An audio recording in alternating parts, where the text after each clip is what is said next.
मेरे चैनल को देख के आप इतने प्रिपेयर हो जाएं कि आपको किसी की सहारे की आवश्यकता न पड़े। घर के बाहर के जूते चप्पल घर के अंदर तक न आने पाए। 5 बार 11 बार अपना मंत्र बोल दीजिए उस भोजन के ऊपर देखते हुए, और फिर उस भोजन इसका लाभ होते हुए देखिए अगले 1 महीने में। यूनिवर्स इस तरह से काम ही नहीं करता कि आपने कुछ किया और आपको वापस प्रतिफल उसका न मिले। विचित्र बात बता रहा हूँ, बहुत उल्टी बात कर रहा हूँ जो लोगों को पसंद नहीं आएगी। शिव मेरे पापा, दुर्गा मेरी माँ, मेरी माँ। अरे भाई, तुम्हारे घर में जो तुम्हारे माँ और पापा हैं उनका संभाल कर लो, उनका इज्जत कर लो, उनके दोनों टाइम पाँव छू लो। गाय जो है आपका नकारात्मक भाग्य हर लेती है।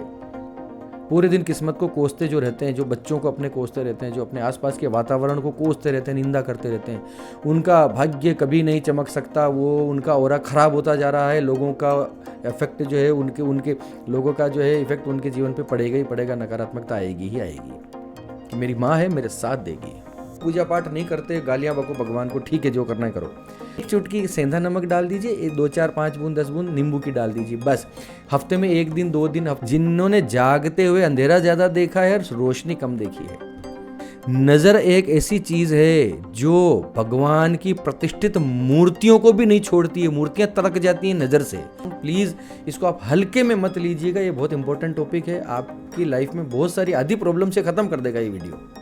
जो हमेशा आपकी बड़ाइयां करते रहते हैं और अपने जीवन की कमियां गिनाते रहते हैं कि हमारे तो देखो ये तकलीफ है, वो तकलीफ है। उनमें कि किसी ने हमारे ऊपर तंत्र क्रिया करवा दी है जी, किसी ने हमारे ऊपर टोना टोटका करवा दिया है जी, ऐसे बहुत सारे प्रश्न आते हैं मेरे पास।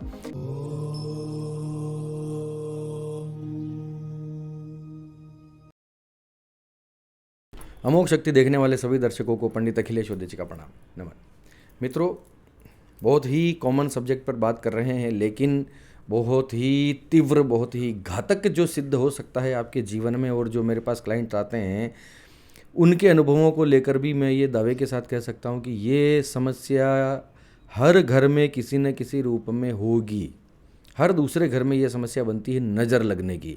अब आप सोच रहे हैं कि नज़र इतना सामान्य सी बात है, हमारी दादी माँ, हमारे बड़े बुजुर्ग ऐसे नज़र उतार देते थे और काम हो जाता था, ठीक है। लेकिन एक बात आप मानकर चलिए कि जितना हानि आपको कोई तंत्र क्रिया, कोई अभिचारी क्रिया, किसी प्रकार का कोई किया कराया, इस प्रकार का टोना टोटका आपको पहुंचा सकता है हानि, उतनी ही हानि या उससे कहीं अधिक नुकसान आपको किसी की नज़र, किसी की बद्दुआ, किसी की टोक पहुंचा सकती है। ये बात आप मानकर चलिए। मैं वीडियो के शुरू में आपको समझा देता हूँ। नज़र कैसे लगती है इस पर बात करेंगे, नज़र लगने के बाद क्या क्या हो सकता है इसके बारे में बात करेंगे, और नज़र से किस प्रकार बचा जा सकता है इसके बारे में भी हम अंत में थोड़ी सी बात करेंगे। बहुत इंपॉर्टेंट टॉपिक है, इसको आप बिल्कुल भी हल्के में मत लीजिएगा। इस वीडियो में बहुत सारी बातें आपको नई जानकारी पता चलेगी, जैसा कि मैं हर वीडियो में अपना कोशिश करता हूं कि कुछ नया आपको मिले जो आपने कहीं सुना समझा न हो। चलिए शुरू करते हैं। नज़र लगना, नज़र का अर्थ होता है किसी की दृष्टि लगना, किसी की दृष्टि आपके ऑरा के अंदर प्रवेश कर जाना। देखिए, इसका सीधा सा मतलब ये है कि नज़र तब लगती है जब किसी व्यक्ति का ऑरा कमज़ोर होता है। हमारा ऑरा सामने वाले व्यक्ति से जहाँ कहीं जाकर कमज़ोर पड़ गया, वहीं और सामने वाले का ऑरा इस प्रकार से आपके ऑरे को भेद गया, आप समझिए कि आप प्रॉब्लम में आ चुके हैं। लोगों को ये शक होने लगता है अपने जीवन में कि किसी ने हमारे ऊपर तंत्र क्रिया करवा दी है जी, किसी ने हमारे ऊपर टोना टोटका करवा दिया है जी। ऐसे बहुत सारे प्रश्न आते हैं मेरे पास। 100 में से 60-65 केसेस में जो है ये नज़र का केस होता है, बद्दुआ का केस होता है, किसी की हाय या टोक का केस होता है। रियल आभिचारिक क्रियाएं जो होती हैं, रियल तांत्रिक किया कराए टाइप के जो केसेस होते हैं वो बहुत कम होते हैं, ठीक है। इसको हम कुंडली में भी पहचान सकते हैं कि किसका ऑरा कमज़ोर है, किसका ऑरा अच्छा है, क्या करने से ऑरा मजबूत होगा। चलिए फिलहाल हम बात ये करते हैं कि नज़र किसकी लगती है। आपके आसपास जो व्यक्ति कहीं न कहीं अपने जीवन में कुंठित हो, या जिसके अपने जीवन में किसी प्रकार की कोई कमी हो और जिसे लेकर वो दिन रात सोचता रहता हो, जो मन से ईर्ष्यालु हो, जो अंदर से कपटी हो, जो अंदर से धूर्त हो, या अंदर से एक प्रकार की बेचैनी हो, अंदर से उसका जो ऑरा है ना एक बेचैन ऑरा हो, और आप उससे अच्छी स्थिति में हों, तो वो आपको देखकर अंदर ही अंदर कहीं न कहीं जो है कुंठित होने लग जाएगा कि उफ, इनके जीवन में तो ये भी आराम है, इनके जीवन में तो गाड़ी आ गई, इनका तो बंगला बन गया, इनका तो ये हो गया, मेरे जीवन में तो इतनी कमी है। पूरे दिन जो अपना रोना रोता रहेगा। अगर आपके जीवन में ऐसे व्यक्ति हैं जो हमेशा आपकी बड़ाइयाँ करते रहते हैं और अपने जीवन की कमियां गिनाते रहते हैं कि हमारे तो देखो ये तकलीफ़ है, वो तकलीफ़ है, आपका तो ओहो हो, आपके जीवन में तो इतना आनंद है, ओहो अरे वाह इतना बड़ा बंगला, ये है वो है। तो आप कोशिश कीजिए कि उनको अपने राज न बताएं, उनके सामने हाथ जोड़कर विनम्र बन के खड़े रहें। उनके सामने कभी ये मत बताए कि देखो आज मैंने ये गाड़ी ले ली, देखो आज मेरे बच्चे ने ये वो एग्ज़ाम पास कर लिया, आज मेरा ये हो गया। उसके सामने कभी मत बताइए। ऐसे कुंठित लोग, ऐसे जिनके जीवन में कोई अभाव है और वो अभाव उन्हें खलता रहता है लगातार। देखो किसी प्रकार की कमी होना कोई अभिशाप नहीं है, ऐसा समझिए। जो व्यक्ति उसको मानकर चलता है अपने जीवन में, उस अभिशाप को काउंट करता है अपने जीवन में लगातार दिन रात, उसकी नज़र लगना बहुत स्वाभाविक है। भाई गरीब मजदूर भी तो होते हैं, उनकी नज़र तो नहीं लगती किसी को। नितांत जो निर्धनता में अपना जीवन जी रहे हैं उनकी तो नज़र नहीं लगती किसी को। बाहर आने वाले भिखारी आपको नज़र लगा के नहीं जा सकते, क्योंकि वो जहाँ हैं उससे संतुष्ट हैं। वो जहाँ हैं वो उसी के पैरेलल अपना जीवन जीना सीख चुके हैं। उन्हें नहीं मतलब कि आपके पास करोड़ों हैं, अरबों हैं, ठीक है भाई, उनको 2 रोटी दो, बात खत्म। लेकिन एक व्यक्ति ऐसा है जिसके पास भी चलो सब कुछ है, मान लिया उसके पास सब कुछ है, उसके पास आपके जितनी दौलत है, शोहरत है, इज्जत है, बिजनेस है, प्रॉपर्टी है, बैंक बैलेंस है, लेकिन उसको लगता है कि आप उससे ज़्यादा अच्छी कंडीशन में हो और वो कमतर है। वो अपने अंदर से कहीं कुंठित है तो आपको नज़र उसकी लगेगी। अब नज़र लगने का मतलब केवल दृष्टि नहीं होती, एक बात समझ के चलिएगा, ये एक अंदर का भाव है, अंदर का ऑरा है, जो आपके ऑरे को, आपके जीवन की आसपास का जितना भी आभा मंडल है, आपके आसपास जितना भी कुछ वाइब्रेशन चल रहे हैं, उसको वो प्रभावित करेगा ही करेगा। नज़र लगने का मतलब सिर्फ इतना नहीं होता कि किसी ने देख लिया और नज़र लग गई, ऐसा नहीं होता। किसी के मन में वो भाव भी पैदा अगर हो गया कि ओहो, उसके अंदर से टीस उठ गई, क्योंकि उसका वो एक परमानेंट ऑरा है। आप समझना इस बात को, किसी का परमानेंट ऑरा ही इस प्रकार से हो जाए, किसी परमानेंट विचारधारा ही इस प्रकार की बन जाए, साइकोलॉजी ही इस प्रकार की बन जाए कि मैं कम हूँ और ये ज़्यादा है, और वो अंदर ही अंदर जो घुलता रहे, अंदर ही अंदर कुड़ता रहे, घुटता रहे, तो फिर उसके अंदर का जो भाव है, भाव रूपी जो ऑरा है, उसकी भाव रूपी जो एनर्जी है, नेगेटिव एनर्जी जो है, वो आपको प्रभावित करेगी ही करेगी। ये बात आप मानकर चलिए, ठीक है। ये होगी नज़र कैसे लगती है, किसकी लग सकती है, ये सारी बात। दूसरा, नज़र लगने के बाद आपके साथ क्या क्या हो सकता है। सबसे पहले तो नज़र लगने का जो फिजिकल लक्षण है वो आपके शरीर में, खास तौर से आपकी मांसपेशियों में दर्द शुरू हो जाएगा। दूसरा, आपकी आंखें जो है ना वो भारी भारी होने लग जाएगी, थोड़ा सा एक लटकन सी उसमें हो जाएगी, समझ रहे हैं। ऐसा लगेगा जैसे आप कई रात से सोए ना हो, आपकी आंखें चढ़ गई, जैसे हमारी सामान्य भाषा में बोलते हैं इसकी आंखें चढ़ रही हैं ऊपर, है ना। आंखें छोटी छोटी, आंखों में सूजन सी आ रही, आंखें लाल होने लग जाती हैं। ये इसका दूसरा फिजिकल लक्षण है नज़र लगने का। नज़र को मैं फिर बता रहा हूँ, प्लीज़ इसको आप हल्के में मत लीजिएगा, ये बहुत इंपॉर्टेंट टॉपिक है, आपकी लाइफ में बहुत सारी आधी प्रॉब्लम से ख़त्म कर देगा ये वीडियो। अचानक आपके शरीर में सर दर्द होने लग जाएगा, थोड़ा सा काम करेंगे आपको थकान आने लग जाएगी, चक्कर से आने लग जाएंगे, आपको लगेगा अंदर से बुखार सा आ रहा है, शरीर टूट रहा है, शरीर में अंदर जो जकड़न सी महसूस हो रही है, इस प्रकार के लक्षण आपको दिखाई देंगे। यही सारे लक्षण जो हैं, सारे फिजिकल और मानसिक लक्षण मैं बताऊंगा, ये सारे लक्षण तंत्र क्रिया में भी आपके सामने यही चीज़ें होती हैं, लेकिन ज़्यादातर केसेस नज़र के ही होते हैं। ज़्यादातर केसेस किसी की बद्दुआ, हाय, रोक टोक इसी प्रकार के होते हैं, तो मैं इस पर बात कर रहा हूँ। यही सारे उपाय, यही सारी चीज़ें आप किसी तंत्र क्रिया में भी आप अप्लाई कर सकते हैं अपने जीवन में, अपने शरीर के ऊपर, जो हम बाद में बात करेंगे। लगातार आलस्य आने लग जाना, कोई काम आप बहुत शिद्दत से जो हमेशा करते आ रहे हों, जैसे लोगों के पूजा पाठ बंद हो जाते हैं, पता है आपको, लोगों के पाठ पूजा बंद हो जाते हैं और उनको लगता है कि हमारे पाठ पूजा किसी ने बांध दिए, हमारी देवी देवता को किसी ने बांध दिया है। वो एक्चुअली नज़र ही होती है, क्योंकि आप अब गौर करना, जिसके साथ ऐसा हुआ है वो गौर करना, उसने अपने पाठ पूजा का ढिंढोरा पीटा था, ढोल पीटे थे काफ़ी, कि मैं तो इतने पाठ करता हूँ, मैं इतने बजे उठ जाता हूँ, मैंने इतना सुबह सुबह जो है मैं 1 घंटा पूजा पाठ करता हूँ, माला जपता हूँ, मैंने तो ये किया, मैंने वो किया। अरे भैया, सामने वाला नहीं करता, उसके सामने ये सब ढोल पीटने की आवश्यकता नहीं है, मत करो। भोजन भजन रमण 3 चीज़ें नितांत गुप्त होनी चाहिए मनुष्य की, ये हमारी नीति कहती है। खाना खाना ठीक है, भजन करना यानी आप पाठ पूजा भक्ति जो भी करते हैं, जप करते हैं वो, और एक रमण जो भी आप अपने पार्टनर के साथ जो आप सहवास करते हैं वो। 3 चीज़ें हमेशा गुप्त होनी चाहिए, इनको उजागर नहीं करने का। ढोल पीट दी, इतने पाठ करता हूँ, इतनी पूजा करता हूँ, 1-1.5 घंटा लगाता हूँ, वो सिद्धि आ रही है। ऐसे मेरे पास भी बहुत सारे मैसेजेस आते हैं, गुरुजी वो सिद्धि हो गई, मेरे पास वो हो गया, और मेरे को माता जी आ गई, माता जी काली माता ने रात को दर्शन दे दिए। इस पर भी कभी इस पर पूरा वीडियो बनाऊंगा, इस टाइप के लोगों पर भी। ठीक है, मत बताओ किसी, क्यों बताना। हाँ, अगर हम पूछें, अगर आप कुंडली बताते हैं और उसमें अगर कोई इस प्रकार की बात आ जाए कि भैया क्या क्या करते हो ये बताओ, ताकि हम उसी प्रकार से अपडेट करें, कम करें, जोड़ें, घटाएं उपाय के रूप में। तो हम समझना होता है कि भैया कितना कर रहे हो अभी तक पाठ पूजा के रूप में, ताकि हम इसमें कुछ जोड़ें या घटाएं, वो एक अलग मसला है। अपने आत्मश्लाघा में, अपनी आत्म प्रशंसा के रूप में इन चीज़ों को कभी भी जो है आप स्प्रेड मत कीजिए, मत फैलाइए कि मैंने तो इतना पाठ किया और माता मेरे सपने में आ गई। अपने सपने बताते हो, अच्छे सपने तो भैया भूल कर भी नहीं बताना किसी को। जो आपका मन सबसे ज़्यादा जिस काम में लगता है वो काम आप उससे आप दूर हो जाओगे। आपका मन गाना गाने में बहुत लगता है तो आपका गला खराब रहने लग जाएगा, या आपका मन नहीं करेगा। और एक चीज़ और सुनो, बीच में मैं बता देता हूँ, नज़र एक ऐसी चीज़ है जो भगवान की प्रतिष्ठित मूर्तियों को भी नहीं छोड़ती है। मूर्तियाँ तड़क जाती हैं नज़र से। आप क्या बात कर रहे हो, तंत्र और ये तो बहुत बाद की बातें हैं। एक छोटी सी नज़र किसी की अंदर से निकली हुई बद्दुआ है ना, बड़े बड़े मंदिरों को ध्वस्त कर सकती है।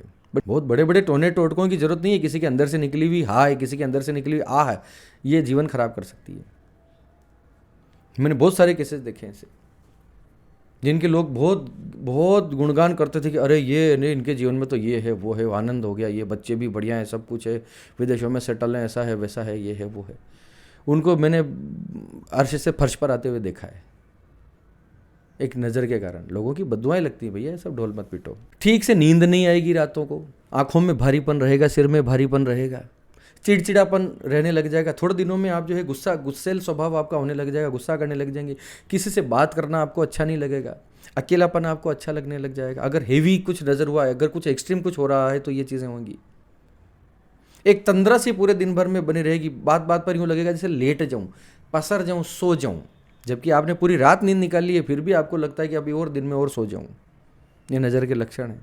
छोटी छोटी चीज़ों में डर लगना, घबराहट होना, दिल की धड़कन तेज़ हो जाना, नकारात्मक ख्याल लगातार दिमाग में आना, नेगेटिविटी भर जाना दिमाग के अंदर, लोगों से कट ऑफ होने लग जाना, सोशली जो है अपने आप को जो है दूर रखने लग जाना। सोशली मतलब सोशल मीडिया पे नहीं आसपास जो फिजिकली जो हम लोग जो आपस में मिलते जुलते हैं उससे आप कटने लग जाओगे, अंधेरा पसंद आने लग जाएगा। ये सारे के सारे लक्षण तंत्र क्रियाओं में भी होते हैं, लेकिन नज़र में स्पेशली मैं समझाने आज ये वीडियो उसी पे बना रहा हूँ। फिर ये वेरी करता है कि किस चीज़ पे नज़र है। अगर आपके पैसों पे नज़र है तो अंधाधुंध आपके खर्चे होने लग जाएंगे। आपके शरीर पे नज़र है, आप बीमार पड़ने लग जाओगे लगातार। आपकी सुंदरता पे नज़र है तो आपको मुहासे निकलने लग जाएंगे। मुहासे तो देखो किसी भी कारण से निकल सकते हैं, लेकिन ऐसा जिस चीज़ पे नज़र है ना उसी पे जो है आपको टारगेट हो सकता है, वो चीज़ आपका ख़राब होने लग जाएगा और उससे धीरे धीरे धीरे धीरे परिवार की दूसरी चीज़ें अफेक्ट होने लग जाएगी, दूसरी चीज़ों में आपको प्रॉब्लम खड़ी हो जाएगी, पूरे घर में अशांति का माहौल बन जाएगा।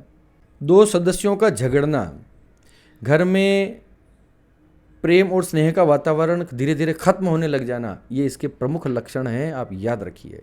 और ये सब चीज़ें पता करी जा सकती हैं, कुंडली देख के, बातचीत करके, लक्षण समझ के, संकेत समझ के ये सब चीज़ें पता की जा सकती हैं। इनके निवारण भी हो सकते हैं। मैं यहाँ पे सारे निवारण जो है आपको इस वीडियो में मैं बता दूंगा। फिर किसी का पर्सनली कुछ अगर कुछ हो इस प्रकार से हो तो वो एक अलग बात है, लेकिन मैं यूनिवर्सल जो है चीज़ें आपको बता रहा हूँ वो बहुत आपको फ़ायदा करेगी। इतना भी अगर आपने कर लिया तो आप नज़र से बच सकते हैं। तो अब मैं आपको बताता हूँ कि किन लोगों को नज़र अत्यधिक लगती है। मूलतः तो कुछ कारण तो जो है कुंडली में ही होते हैं। चंद्रमा डिस्टर्ब होता है, सूर्य डिस्टर्ब होता है ऐसे लोगों का, राहु हावी होता है, शनि हावी होता है। ठीक है, वो देखना होता है कि 12 भाव और 9 ग्रहों के बीच में क्या क्या कॉम्बिनेशंस बन रहे हैं, लेकिन मूल रूप से इसके पीछे कारण ये है, कुंडली के अंदर देखा जा सकता है। ठीक है। दूसरा, ऐसे व्यक्ति जिनके अंदर कोई एक भावना का अतिरेक है। एक भावना का अतिरेक होना मतलब किसी उसके अंदर जो है किसी एक इमोशन का आधिक्य हो, एक इमोशन बहुत अधिक मात्रा में हो। ठीक है, जैसे कोई गुस्सेल स्वभाव का है, बहुत ज़्यादा चिड़चिड़ा है, ठीक है, स्वभावता ही हो, यानी कि नज़र लगने के बाद उसका स्वभाव ही ऐसे हो, चिड़चिड़ा स्वभाव हो किसी का, गुस्सैल स्वभाव हो, उसको नज़र लगेगी कभी ना कभी 100%। किसी के अंदर बहुत ज़्यादा जो है काम जिसके दिमाग में उमड़ता हो, कामुक व्यक्ति जिसके दिमाग में महिलाओं को देख के यही सब कुछ चलता रहता है, इसी प्रकार की गंदगी चलती रहती है, उसको भी नज़र बहुत ज़्यादा लगती है। दिन भर दुखी रहने वाले, दिन भर हताश निराश रहने वाले, ऐसे लोगों को भी, कॉन्फिडेंस की जिनमें कमी हो, ऐसे लोगों को भी नज़र ज़्यादा लगती है। ऐसे लोग जो रात को देर से सोते हैं, सुबह देर से उठते हैं, पूरी पूरी रात जाग रहे हैं, 1 बज रहे, 2 बज रहे, 3 बज रहे हैं, जिनके जीवन में अंधेरा ज़्यादा चल रहा है, उजाला कम चल रहा है। आप समझे मेरी बात? जिन्होंने जागते हुए अंधेरा ज़्यादा देखा है और रोशनी कम देखी है।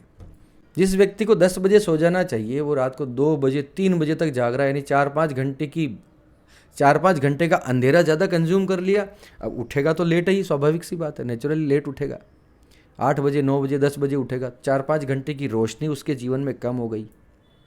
बहुत बड़ा कारण बता रहा हूँ। ऐसे लोग जो बहुत ज़्यादा रेडिएशन के बीच में रहते हैं, पूरे दिन गैजेट्स के बीच में, ये बात थोड़ी अटपटी लगेगी आपको लगेगा कि जी इतने सारे यूट्यूबर्स हैं जो दिन भर रात भर गेमिंग करते हैं, रात भर ये बनाते हैं वो बनाते हैं। अरे भैया, ग्रह गोचर सबके लगते हैं, वो कोई बहुत बड़ा उनका अभी स्टार चल रहे हैं, अभी ग्रह गोचर बढ़िया चल रहे हैं तो ठीक है, एक और आप मजबूत चल रहा है, ऐसा समझ लो। नज़र किसी को नहीं छोड़ती, मैं फिर बता रहा हूँ, किसी माइकल आल को नहीं छोड़ती। तुम चाहे जितने कुछ तोपचंद हो, तुमने जितने चाहे पाठ पूजा की हो, तांत्रिक विचार से बच जाओगे, एक बार नज़र से बचना बहुत मुश्किल है। दिन का ज़्यादातर समय जो लोग सोशल मीडिया पर एक्टिव रहते हैं, जिनको ये बताना होता कि आज मैंने ऐसे छींका, आज मैंने ऐसे खांसा, आज मैंने ऐसे पादा, ये सब जो बताते रहते हैं ना दिन भर, वो नज़र के घेरे में आएंगे ही आएंगे। आज नहीं तो कल लिखवा लीजिए। जिनको अपनी हर एक्टिविटी सोशल मीडिया पे लोगों को बतानी है, वो नज़र की चपेट में आएंगे ही आएंगे। और अगर उन्होंने अपनी आदत नहीं छोड़ी तो चीज़ें बहुत ख़राब हो सकती हैं आगे। ख़ास तौर से अपनी व्यक्तिगत चीज़ें, अपनी पर्सनल चीज़ें जो लोगों के सामने डाल रहे हैं, उनको प्रॉब्लम आगे आनी ही आनी है। हाँ, स्टार चल रहे हैं वो एक अलग बात है, उस पर कमेंट नहीं करेंगे। देखो बाबा, ऐसा है कि मेरा तो बताने का धर्म है, अब मानना न मानना, गालियाँ बकना, जो वो आपको ठीक लगे वो आप करो, वो ठीक है। छोटे बच्चों को नज़र जल्दी लगती है, बीमार लोगों को नज़र जल्दी लगती है, खुले बाल रखकर संध्या समय या रात को जो बाहर निकलती महिलाएं, उनको नज़र ज़्यादा लग सकती है। ऋतुमती महिलाएं जो होती हैं, जिनको मासिक धर्म हुआ होता है 3 दिन 4 दिन, उस समय पे उनको नज़र लगने के चांस ज़्यादा होते हैं। एक और इम्पोर्टेंट सुनिए, जिस महिला का अबॉर्शन हो चुका हो, जिस महिला का बच्चा अबॉर्ट हुआ हो, मिसकैरेज हुआ हो, इस प्रकार की डीएनसी या इस प्रकार का किसी ने कुछ करवाया हो, तो उसको भी नज़र लगने के चांसेस बहुत ज़्यादा होते हैं। क्योंकि इन सब लोग जो मैंने जो एक लाइन में बताई, इन सब का ऑरा बहुत वीक होता है, बहुत कमज़ोर होता है। पूजा पाठ न करने वाले लोगों को नज़र बहुत जल्दी लगती है। कॉन्फिडेंस जिनका कम होता है, उनको नज़र बहुत जल्दी लगती है। जो मध्यम मार्ग में हमेशा डोलते रहते हैं ना, उनको नज़र सबसे ज़्यादा लगती है। अब समझो कैसे। मध्यम मार्ग मतलब जीवन में जिसको पता नहीं, निर्णय नहीं ले पा रहा है, कि जिसमें थोड़ा बहुत पूजा पाठ कर ली तो उसको लगेगा अरे यार इससे क्या होगा, जिसको विश्वास ही ना हो, अपने कर्म पे जिसको विश्वास ना हो। पाठ पूजा किए हैं, कॉन्फिडेंस के साथ करो कि ये किए हैं, ये मुझे फल देगा, मेरा प्रभु है, मेरा भगवान है, इसके होते हुए कुछ हो नहीं सकता। ये अंदर से जब प्रबल मान्यता अंदर से बन जाती है ना, कोई नज़र कुछ नहीं बिगाड़ सकती। लेकिन पूजा पाठ करते हैं और फिर डरते रहते हैं अंधेरे में जाने से, सोशली लोगों के सामने फेस नहीं कर पा रहे हैं, तो पूजा पाठ आपके काम नहीं आ रहे हैं, उस पर आपको भरोसा ही नहीं रही है। भरोसा होगा तो ही आप नज़र से बचेंगे। जहाँ पर आपका विश्वास कमज़ोर पड़ गया अपनी चीज़ों पर, मैं बोलता हूँ आप तो भारी नास्तिक हो, चलो छोड़ो, पूजा पाठ नहीं करते, गालियाँ बको भगवान को, ठीक है जो करना है करो। घनघोर जो नास्तिक होते हैं अपने जीवन में, उनको भी नज़र नहीं लगती, उनको कोई फर्क नहीं पड़ता, ये भी एक सच है। तो चलिए, ये सब तो वो हो गए जिनको नज़र लग सकती है। दूसरा, अब बात करते हैं कि अपने जीवन में किसी भी प्रकार की नेगेटिव एनर्जी से कैसे बचा जा सकता है, उसके सारे उपाय मैं आपको बताने का प्रयास करूंगा एक ही वीडियो में। सबसे पहले, मैं अब किसी को नंबर पर रैंक नहीं कर रहा हूं, जो मेरे दिमाग में आता जा रहा है मैं वो बोल रहा हूं। सबसे पहले तो कम से कम टच कीजिए स्ट्रेंजर्स को, किसी भी व्यक्ति को। हाथ मिलाना, जो बात बात पे हम हाथ मिला देते ना, हैंडशेक, ये बहुत आवश्यक है आज के ज़माने में, मैं मानता हूँ इस बात को। नमस्कार भी कर सकते हैं, राम राम भी कर सकते हैं, जय श्री राम भी कर सकते हैं, वो ठीक लगे। तो तपाक से हाथ नहीं मिलाना किसी से, जितना हो सके दूरी बनाए रखो, किसी को टच मत करो, किसी के ऑरा के अंदर प्रवेश मत करो। हो सकता है उसका ऑरा नेगेटिव हो सकता है वो नेगेटिव इंसान हो। उसके जितना करीब आप रहोगे उतना ही आपके ऊपर असर आने लग जाएगा। खरबूजे को देखकर खरबूजा रंग बदलेगा ही बदलेगा, संगत का असर आएगा ही आएगा। आप उसके साथ उठना बैठना खाना पीना शुरू कर दोगे, आप ऐसे होते जाओगे, आपका ऑरा कमज़ोर होता जाएगा। डेली मंदिर जाओ, पूजा पाठ करो, ऐसे व्यक्तियों के साथ बैठो जिनका ऑरा मजबूत हो, जो आत्मविश्वासी लोग हो, जो कॉन्फिडेंट लोग हों, जो सकारात्मक सोच वाले लोग हों। सकारात्मक वीडियो आप देख सकते हैं, सकारात्मक लोगों के ऑरा में आप इस प्रकार से रह सकते हैं। मंदिर जाइए, वहाँ का ऑरा सबसे शुद्ध होता है। मंदिर का जो डूम होता है, जो ऊपर जो गुंबद होता है, उसके नीचे कुछ देर खड़े रहिए, ऑरा शुद्ध होगा आपका उससे। नित्य पूजा पाठ कीजिए, किसी न किसी पुरुष देवता का या किसी उग्र देवी का कोई ना कोई पाठ अपने जीवन में जरूर अपना लीजिए।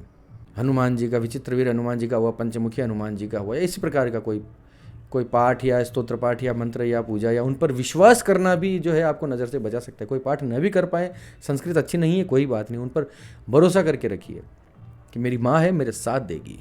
अपने घर के व्यक्तिगत फ़ोटो, प्राइवेट वीडियोज़, प्राइवेट बातें, व्यक्तिगत बातें, अपने निजी जीवन की, बंद कमरे की बातें किसी से भी शेयर न करें। सोशल मीडिया पर, दोस्तों के साथ, प्रैक्टिकली किसी को कुछ बताने की ज़रूरत नहीं है। कुछ बताकर आप अपना कुछ भी भला नहीं कर रहे हैं, बल्कि अपना बुरा ही करेंगे। ये सब करके कोई कुछ शेयर नहीं करना। आपकी बीवी से आपका झगड़ा हो गया, कुछ शेयर नहीं करना किसी से, वो आपके हेल्प नहीं कर पाएगा या नहीं कर पाएगी। वो आग में घी का ही काम करेगा, आपका भला नहीं होएगा कुछ भी। आपको लगेगा कि बीच में कोई नेगोशिएट कर रहा है या मध्यस्थता कर रहा, नहीं, आपका काम खराब हो जाएगा। जो कुछ करना है अपने दम पे करो, अपने स्तर पे उसको ठीक करो, सोचो समझो, संवाद करो, कहाँ गलती हुई, क्या चीज़ें हुई, क्या कारण हुई, साथ बैठो, मिलो, उसको सुलझाने का प्रयास करो। किसी से कोई हेल्प नहीं कर लेने की ज़रूरत नहीं है। बासी भोजन नहीं खाना, जंक फूड नहीं खाना। सुबह का शाम को खा रहे हैं, शाम का सुबह को खा रहे हैं, बासी रोटी खा रहे हैं, सुबह की रोटी खा रहे हैं, सुबह की सब्जी गर्म करके वापस शाम को खा रहे हैं, जंक फूड ज़्यादा खा रहे हैं, ऑरा कमज़ोर हो जाएगा। मत कीजिए ऐसा। गर्म ताज़ा पका हुआ भोजन ही खाना है, शुद्ध सात्विक भोजन ही, आहार ही आपको लेना है। गंदे कपड़े नहीं पहने, हमेशा साफ सुथरे कपड़े पहने। हमारे गुरुजी हैं थे एक, बहुत पहले, तो उन्होंने हमें एक बात बड़ी अच्छी बताई थी, स्कूल टीचर थे हमारे। तो उन्होंने कहा था कि कपड़े चाहे फटे पहन लो, गंदे नहीं पहनना। एक ड्रेस को आप एक दिन पहनो, अगले दिन उसको नहीं पहनना। ये सुनने में कई लोग ऐसे होंगे जो अफोर्ड नहीं कर सकते, गरीब लोग भी होते हैं देखो, लेकिन ये सच तो है। एक दिन जितनी एनर्जी या जितनी नेगेटिविटी या पॉजिटिविटी उस कपड़े के अंदर, शरीर के अंदर हमने कंज्यूम कर ली, अगले दिन आप खुद तो नहा रहे हो, लेकिन कपड़ा तो नहीं धो रहे हो ना, कपड़ा तो वापस वही पहन लिया। यानी पिछले दिन का जो कुछ भी किया कराया था वो सब जो है आप अगले दिन भी लेकर घूम रहे हो, नहाए धोए अच्छे से। समझ रहे हैं? तो गंदे कपड़े कभी नहीं पहनना, जिसके अंदर आपका स्मेल रह चुका हो, नहीं पहनना। अपने जीवन को इस तरह से कुछ सेट कीजिए कि रोज धुला हुआ कपड़ा पहन लिया जाए बस। अभी कैसे करना है वो आप देखो बाबा। नींद पूरी लेना है, सूर्योदय से पहले बिस्तर त्याग देना है। ये बात तो बड़े बड़े बोल्ड अक्षरों में लिख लो अपने जीवन में। अगर सुखी रहना है, नज़र, हाय, रोग, दोष, तंत्र, फंत्र, इन सब चीज़ों से बचना है, अपने जीवन में किसी भी प्रकार की नेगेटिविटी को दूर भगाना है, चपेट में नहीं आना है, तो रात को टाइम पे सोना पड़ेगा। 7 से 8 घंटे की नींद निकालो अच्छी। सुबह सूर्योदय से पहले बिस्तर छोड़ दो। मैं ये नहीं कहता कि सुबह 3 बजे उठ के कोई तपस्या करो, कोई मेडिटेशन करो या कोई साधना सिद्धि कर लो, ऐसा ज़रूरी नहीं है। सूर्योदय से पहले आपको पता होगा कि सूर्योदय मेरे शहर में सुबह 6 बजे होता है, तो 6 बजने में 10 मिनट की देर हो, आप 10 मिनट पहले बिस्तर छोड़ दो बस। मैं इतना बोलता हूँ आपको। सूर्य की रोशनी जितनी हो सकती है, ये उजाला, ये रोशनी, ये एनर्जी, ये ताप पूरा कंज्यूम करना है जब तक सूर्योदय से सूर्यास्त तक के बीच का।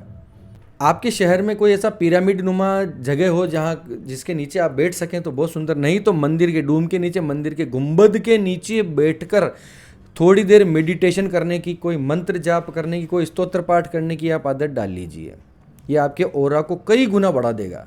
लोग मंदिर में जाते हैं, जल चढ़ाते हैं, एक लोटा जल, सभी समस्याओं का हल। मैं भी बोलता हूँ बिल्कुल होता है, लेकिन वहाँ पर कुछ देर स्टे करो, कुछ देर रुको, उस एनर्जी के अंदर अपने आप को रखो शांत मन से, अपने आप को बिल्कुल बिल्कुल बिल्कुल फ्लैट कर लो, बिल्कुल न्यूट्रल कर लो, और वहाँ से जो आता है उसको उसको कंज्यूम करो। बस शांति से बैठ जाओ आंखें बंद करके, जो कुछ भी आप फील करते हो अपने शरीर के अंदर उसको फील करो, उसको होने दो, उस एनर्जी को आने दो, ऑब्जर्व करो।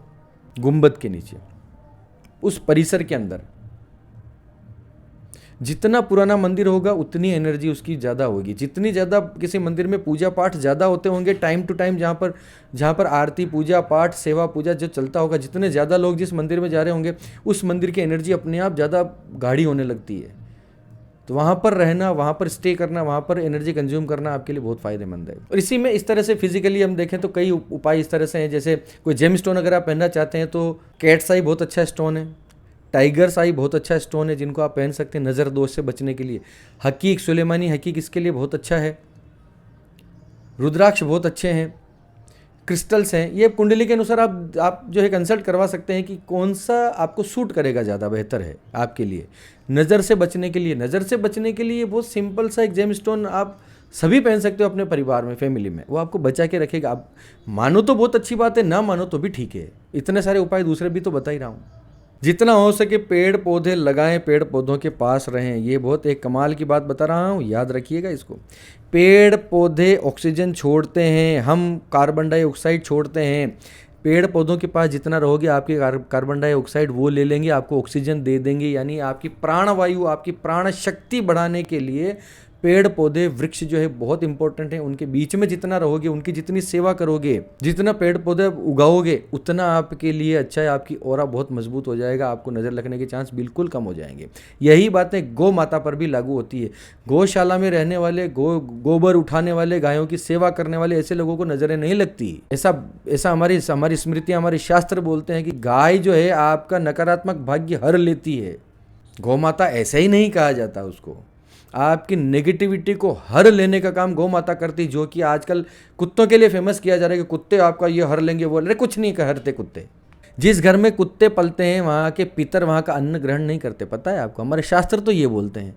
अब आजकल तो अभी वेस्टर्न चीज़ें जितनी भी आ गई, कुछ भी मान लो, तुम्हारा जो दिल करे वो मानो। जिसके घर में गाय की सेवा चल रही है, गौ माता पलती है ना, उसके घर में शांति से लोग बैठकर भोजन करते हैं। पैसा एक कमाए, दो कमाए, तीन कमाए, वो एक अलग बात है। कितनी मेहनत करते हैं, उनका क्या काम है, वो एक अलग चीज़ें अलग करती हैं। लेकिन बहुत सारे ऐसे भी लोग आ जाएंगे कमेंट में कि हमारे पास तो कुत्ता है जी, इतने सालों से हम तो बहुत आराम से जी रहे हैं। जियो भाई, बहुत अच्छी बात है, मेरी भी यही शुभकामनाएं। आपकी कुंडली में, आपके प्रारब्ध में, आपके पितरों का बहुत आशीर्वाद होगा, या कुछ ऐसी चीज़ होगी आपकी लाइफ में जो आपको जो है बल प्रदान करती है। मैं तो शास्त्र जो बोलते हैं वो बात आपको बता रहा हूँ, और शास्त्र कभी झूठे हो ही नहीं सकते। बाल कटवाकर जब भी आते हैं, शेविंग बनवाकर जब भी आते हैं, या घर में शेविंग करते हैं, या फिर शमशान में जाकर जब भी आते हैं, किसी की शव यात्रा में जाकर आते हैं, स्नान जरूर करना। किसी ऐसी अपवित्र जगह पर, स्थान पर जाकर जब भी आप आते हैं तो स्नान जरूर कर लेना चाहिए। स्नान आपकी नेगेटिविटी को हटाएगा। स्नान के पानी में हफ्ते में एक दिन जो है थोड़ा सा नींबू की 4-5 बूंद और थोड़ा सा सेंधा नमक ये डालकर, ये नहीं कि उस खारे पानी से स्नान करने का, नमक शरीर पे पोतना, ऐसा नहीं करने का है। एक चुटकी सेंधा नमक डाल दीजिए, 2-4-5 बूंद 10 बूंद नींबू की डाल दीजिए, बस। हफ्ते में 1 दिन 2 दिन, हफ्ते में 2 दिन जो है 3-4 दिन के अंतर्गत आप ये कर सकते हो। आपका ऑरा क्लीन रहने लग जाएगा, बिल्कुल तय बात है। ऐसे लोगों से बिल्कुल दूरी बना लीजिए जो हमेशा नेगेटिव बातें करते हैं, जो हमेशा दुखी रहते हैं, जो हमेशा मुस्कुराते तो दिखाई देंगे। कई बार आपके साथ ऐसा भी होगा कि चुटकलेबाजी करता है इंसान, पूरी तरह से मस्त रहता है, लेकिन उसके जीवन में कोई अभाव है और आपसे नीचे है, और आपको भी अंदर से फील होता है कि ये कहीं ना कहीं असहज हो जाता है मेरे जीवन को देख के। ऐसे लोगों से दूर रहिए। ऐसे लोग आपके लिए जहर का काम कर रहे हैं। हो सकता है आपको मेरी बात बुरी लगे, लेकिन ये सत्य है। अपने जीवन का रोना धोना मचाने वाले, सिंपैथी गेन करने वाले लोगों से दूर रहिए, जो हमेशा अपनी किस्मत को ही कोसते रहते हैं। ऐसे लोगों से दूर रहिए। जिनको अपने जीवन में कुछ भी नहीं ठीक लगता, जिनको बाहरी दुनिया में कुछ भी नहीं ठीक लग रहा, ये खराब, वो खराब, ये गंदा, वो गंदा, अरे ये तो बेकार, वो बेकार, जिसकी देखो निंदा करने में लगे रहते हैं, ऐसे लोगों से दूर भाग जाओ। स्वयं प्रसन्न रहिए। जिस रीति से, जिस नीति से आप प्रसन्न रह सकते हैं, खुश रह सकते हैं, वो तरीका अपनाइए जीवन में। आपको 4 दोस्तों में बैठ के नेगेटिव लोगों के बीच में बैठने से ज़्यादा बेहतर है कि अकेले आप वो काम करें जिसमें आपको खुशी मिलती है। म्यूज़िक सुन सकते हैं, पेंटिंग कर सकते हैं, क्राफ्टिंग कर सकते हैं, बुक पढ़ सकते हैं, पिक्चर देख सकते हैं, मूवी देख सकते हैं, कुछ भी अपनी फैमिली के साथ हा ही हूँ कुछ भी जो ठीक लगे। अभी मैंने कहा था कि मंदिर में जाए और उच्च विचार वाले लोग, सिद्ध संतों की संगति इस प्रकार से अगर आप कर सकते हैं तो ज़रूर कीजिए। आपके आसपास कोई ऐसे सिद्ध हैं, संत हैं, गुरु व्यक्ति हैं, विद्वान व्यक्ति हैं जो हमेशा उच्च विचार की बातें करते हैं, जिनके विचार उच्च हैं, जिनके चेहरे पे तेज झलकता है, जिनको देखकर आपको लगता है कि हाँ, ऐसे लोगों की संगति में रहिए, उनका आशीर्वाद लीजिए। अगर उनको पाँव टच करने का मौका मिल जाए तो छूते रहिए। सजीव वस्तुओं को सजीव लोगों के साथ रहने की आदत डालिए बजाय कि निर्जीव लोगों की, निर्जीव भोजन की। सजीव भोजन होना चाहिए, यानी शुद्ध सात्विक भोजन हो, सजीव विचारधारा के लोग हों, सजीव वातावरण हो, जिंदा वातावरण हो। बंद कमरे के अंदर अगर आपने अपने आप को बंद कर लिया है, जहाँ पर ऑक्सीजन भी नहीं आ रही है, प्राणवायु नहीं आ रही, सजीवता नहीं आ रही है, तो नुकसान करेगी। आपने देखा होगा आदिवासी लोग, कबीलाई लोग जो बहुत रॉ स्टाइल में जिनका ज़िंदगी है, उनको कोई नज़र नहीं लगती, कोई तंत्र फंत्र उनके ऊपर कोई कुछ काम नहीं करते, उनको कोई असर नहीं होता ये सब चीज़ें। जो भगवान का भजन करते हैं, रात को भजन मंडली बना के ढोलक तबला लेके बैठे आनंद कर रहे हैं, उनको कुछ नहीं होता। जो इस भौतिकवाद में पड़ चुके हैं, फंस चुके हैं, उनको नज़रें ज़्यादा लगती है। जो निर्जीव चीज़ों के चक्कर में ज़्यादा पड़े हैं, निर्जीव मने जंक फूड हो गया, सजीव मने फ्रूट्स हो गए, सैलेड हो गए, सलाद हो गया, ये सजीव है। इस तरीके की चीज़ें आप कंज्यूम करो, जंक फूड मत खाओ ज़्यादा। फिर भी मैं कहता हूँ कि अपना कॉन्फिडेंस हमेशा बना के रखिए। जो भक्ति आप कर रहे हैं, जिस पे ईश्वर की भक्ति कर रहे हैं, जिस गुरु की संगत कर रहे हैं, जिन व्यक्तियों के साथ रहते हैं, उन पे भरोसा रखिए, अपनी फैमिली पे भरोसा रखिए, अपनी किस्मत पे विश्वास रखिए। पूरे दिन किस्मत को कोसते जो रहते हैं, जो बच्चों को अपने कोसते रहते हैं, जो अपने आसपास के वातावरण को कोसते रहते हैं, निंदा करते रहते हैं, उनका भाग्य कभी नहीं चमक सकता। वो उनका ऑरा खराब होता जा रहा है। लोगों का इफेक्ट जो है, उनके लोगों का जो है इफेक्ट उनके जीवन पे पड़ेगा ही पड़ेगा, नकारात्मकता आएगी ही आएगी। अपने मन की हर बात किसी से शेयर न करें, बड़े बड़े अक्षरों में समझ लीजिए। कोई प्लान हो, कोई आपका, जैसे आपको 4 दिन बाद कहीं जाना हो, या आपको कोई पैसों का अमाउंट कहीं से कुछ आने वाला हो, इस तरह से, या कुछ भी, कोई भी आपका जो आपके जीवन में फ़ायदा देने वाली हो, ऐसी चीज़ों को अपने आसपास डिस्कस नहीं करना है किसी के भी साथ। मैं बोलता हूँ अपने माता पिता से कर सकते हो, आपकी पत्नी अगर सुलक्षणा है, आपका हित सोचती है, तो पत्नी को भी बताओ, नहीं तो पत्नी को भी नहीं बताना। इतना गुप्त रखो चीज़ों को। अपने प्लान योनिवत गुप्त रखना सीख जाइए। जिस प्रकार महिला अपनी योनि को गुप्त रखती, उसी प्रकार से अपने प्लान गुप्त रखना सीख जाइए। देखो कैसे सफलता मिलती है आगे से आगे। हम करते हैं ढिंडोरा, हम पीटते हैं ढोल हर चीज़ का, हुआ नहीं अभी कुछ भी। 4 दिन बाद, अभी 1 महीने बाद कहीं जाना है, लेकिन आज से ढिंडोरा पीटना शुरू कर दें। 30 days टू गो। अरे क्यों करना है ये सब? अरे जब दिन आएगा सब पता चल जाएगा लोगों को, तुम्हें ढोल पीटने की क्या आवश्यकता है? ये अपना नुकसान कर रहे हो बाबा, मैं तो अपनी तरफ से बता रहा हूँ। बहुत ज़्यादा इमोशनल नहीं बनना, पूजा पाठ में भी नहीं बनना। पूजा पाठ कर रहे हैं, मेरी माँ, मेरे मेरे मेरे गुरुजी, मेरे भगवान, मेरे पापा, शिव मेरे पापा, दुर्गा मेरी माँ, मेरी माँ। अरे भाई, तुम्हारे घर में जो तुम्हारे माँ और पापा हैं, उनका संभाल कर लो, उनका इज्जत कर लो, उनके दोनों टाइम पाँव छू लो, उनकी सेवा करो, उनकी आज्ञाकारी पुत्र, उनकी आज्ञाकारी पुत्री, उनकी आज्ञाकारी संतान के रूप में आचरण करो। शिव और पार्वती, शिव और दुर्गा अपने आप प्रसन्न हो जाएंगे। बहुत ज़्यादा इमोशनल नहीं होना, भगवान की भक्ति के लिए भी नहीं होना। मैं तो ये बोलता हूँ, बहुत विचित्र बात बता रहा हूँ, बहुत उल्टी बात कर रहा हूँ, जो लोगों को पसंद नहीं आएगी। सख्ती से करो पूजा पाठ, जो भी करना है। हाँ, ये मैं करता हूँ और साथ देगा तू, मुझे पता है। इससे बोलो, हे प्रभु ध्यान रख लेना, यही करने की जरूरत नहीं है। पाठ पूजा करते हो, अपना समय देते हो, तो हक से बोलो, तुझे करना पड़ेगा, तेरा हक है मुझ पे, मेरा हक है तुझ पे। तू नहीं करेगा तो कौन करेगा? ये हक से बोलना पड़ता है। ये नहीं चलेगा, ये मत करो।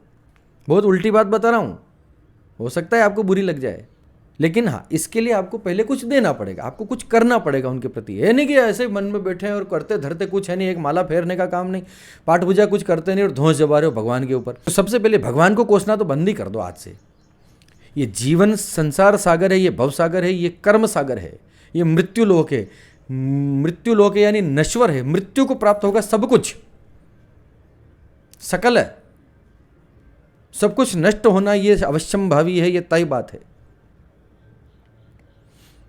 तो यहां पर आप जो पिछला भोगने के लिए आए हैं उसके अनुसार आप अपना कर्म कीजिए। कर्म ही सर्वशक्ति है, कर्म ही धर्मयुक्त कर्म कीजिए, आत्मविश्वास युक्त अपना कर्म कीजिए, अपने कर्म पर विश्वास कीजिए कि ये मैंने किया है, इसका परिणाम प्राप्त होगा, मिलेगा। अपने कर्म पे भरोसा है नहीं, मैंने जो किया है, एक माला कर तो ली प्रभु है भगवान, लेकिन कुछ फर्क नहीं पड़ रहा, मेरी तो किस्मत ही खराब हो रही, इतना पाठ पूजा करता हूं फिर भी कुछ नहीं होता, ये रोना धोना। अरे मत करो बाबा, ये सब पाठ करके भूल जाओ, छोड़ दो, अर्पण कर दो। ये तुझे जो मैंने पाठ किया है तुझे सौंपता हूं, तू जाने, तेरा काम जाने। आत्मा तेरी, जीव तेरा, अंश तेरा, सब कुछ तेरा, ये शरीर तेरा, मन बुद्धि सब तेरा, तू कर जो करना है, मैं अपना काम कर रहा हूं यहां पर। और ऐसा नहीं हो सकता कि आपने जो किया हो उसका फल आपको न मिले, ऐसा असंभव है। यूनिवर्स इस तरह से काम ही नहीं करता कि आपने कुछ किया हो और आपको वापस प्रतिफल उसका न मिले, ये ऐसा हो नहीं सकता, ऐसा होगा नहीं कभी। जो महाराज किए हो वो पाओगे ज़रूर, जो सोचे हो वो पाओगे ज़रूर। आपके एक एक, लोग बोलते हैं ना जो कर्म का फल तो मिलता ही मिलता है, मैं कहता हूं आपके विचारों का भी फल आपको मिलता है।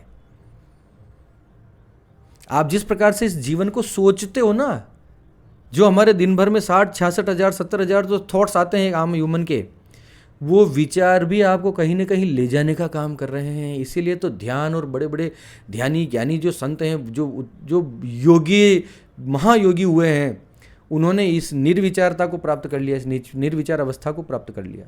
ये होगा ही नहीं तो और किसी से जो है किसी से अफेक्ट होगा ही नहीं। ये देखो, बहुत इसके पीछे विज्ञान की बात है, मैं सिंपल भाषा की बात कर रहा हूँ, नज़र लगने की बात कर रहा हूँ। तो इस प्रकार से अपने जीवन को बना लीजिए, कॉन्फिडेंट रहिए अपनी लाइफ में कि जो मैंने किया है हक से किया है, अपना 100% देने का प्रयास कीजिए। कर्म कर्म करना नहीं, रोते धोते रहना है जिंदगी भर। पूजा पाठ फिर कहाँ असर करेंगे। कहीं भी किसी के भी यहाँ जल्दी से तपाक से भोजन करने मत चले जाओ। किसी के 2 नंबर का पैसा है, कोई अपना जो है अपना बोझ हल्का करने के लिए तुम्हें खाना खिला रहा है, मत खाओ, खुला बोलता हूँ। न जाने किस विचार से बनाया गया वो भोजन है। चेक कर लो अच्छी तरह से कि जहाँ मैं भोजन कर रहा हूँ वो जगह कैसी है, वो स्थान कैसा है, वो लोग कैसे हैं, वो बनाने वाले कैसे हैं, वो वातावरण कैसा है। जैसा अन्न खाओगे, जैसा पानी पियोगे, वैसा आपका शरीर अंदर से बनता जाएगा।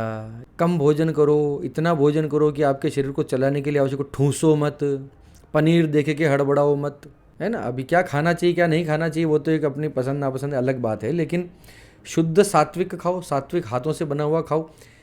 फिर भी चलो, एक बहुत ये भी होता है कि नहीं जी, बहुत घनिष्ठ लोगों के यहाँ तो जाना ही पड़ता है, तो क्या करें, मना तो नहीं कर सकते। हम नहीं जाएंगे तो हमारे यहाँ पे कौन आएगा खाना खाने। बात तो बिल्कुल सही है। जब आप ऐसे किसी स्थान पर जब भी किसी के यहाँ खाना खाने जाएं तो उससे पहले अपनी थाली में से आधी रोटी का टुकड़ा या एक पूरी अलग निकाल लो, उसमें से थोड़ी मीठा, उसके ऊपर थोड़ा सा पूड़ी या रोटी निकाल कर उसके ऊपर थोड़ा मीठा का टुकड़ा ऐसा लगाकर उसको एक तरफ रख दो।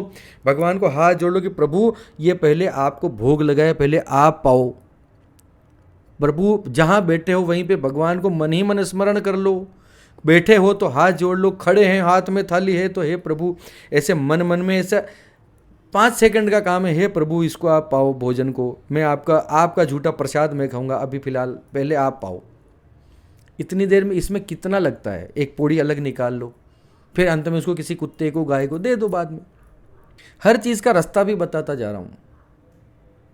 प्रयास तो ये करना है कि कहीं खाना ही नहीं।